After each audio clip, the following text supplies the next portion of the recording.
guys, and welcome back to my video. And it's been a while since I haven't posted, except these two videos that you should watch. Now we're going to unbox this magic box that I've ordered from Indonesia. So if you already read the thumbnail, you will know this. So let's unbox. So this box is unknown. So tatagalog na tayo guys. Ayoko na mag-English. So ito guys, open na natin. So ang package naman guys is okay nga naman. Maganda nga naman. Kaso parang wala akong napipil na bubble wrap. So makikita rin natin kung may bubble wrap. So may mga cellophane sa loob. Cellophane. And may carton. May cardboard siya na pambalot. At nakikita ko na. So ito guys, wala siyang bubble wrap unfortunately. Kaso let's open. Yan. Yan, nagunting na guys. May carton siya guys. Imported from Indonesia. So okay, ito na guys. May wagong cartoon. Ang may unknown box. And let us open to see what's inside. Pwede na natin nakikita. Sige, ito na. Dan. Wow! Ang liit. Maliit siya guys. Maliit. Ba't parang galit guys. May gas siya guys. Ilalim. So hindi naman siya makaka-affect.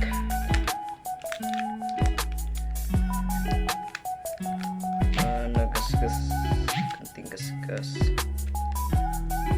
So okay na nga naman siya. Ito okay siya. So maganda siya. Nice. So nice ano siya guys. Social na tayo guys. Magandang paggagawa. Natiko lagi to. Siguro to. Tiko lagi. Ang low. Maliit siya guys. Maliit. Na parang ba't nakakatakot dahil baka hindi to gagana. So let us try. Gagana sana to. Okay. Ang problema lang ngayon guys,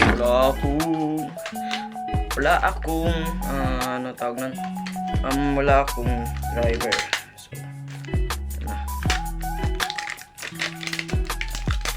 ito medyo okay rin siya guys. Pero yun na ano ko, sa mga interesado na magbili, ito ang screenshot. At okay na ba siya guys? May konting gasgas lang, ganun, may dumi. So dito ba sana siya na-affect? Kami daw na 400 watts kasi hindi ako sure if totoo ito. So ang final is kung bibilhin nyo o hindi. So ang sagot ay oo, tas hindi. Bakit? Dahil unat muna tayo sa hindi. Dahil mga ginasulda nila ng output transistors ay mga peke. At wag kung masunog ng inyong output transistor, wag yun na itutuloy pabayaan dahil susunod na damay ang resistor. So sa unang driver ko, nadamay na sunog ng resistor na may spare naman ako na 33 ohms sa gitna ng transistor. Ang oo naman is na dahil ito ay budget friendly. Kaso ito rin tip ko sa inyo guys, ipibili kayo sa page na to, which is wag bilhin nyo lamang yung walang output transistor o yung OPT dahil ayun nga, peke po yung mga transistor nila output at pag isang saksak nyo lang po, masusunog na po. At saka, pwede naman kayo magbili ng sarili yung transistor. Hanap na kayo ng ano nyo. At sa susunod na project, simbolin ko yon At ilagay ko yung mga D718 na transistor, mga ganito. Ito yung pares niya. For 2 pairs each channel. Tapos ang supply natin is 40 volts, 40 at abangan nyo na lang yun guys. Sige, kung kalimutan mag-like and subscribe if may matutunan ko. Salamat sa lahat sa pagduduot.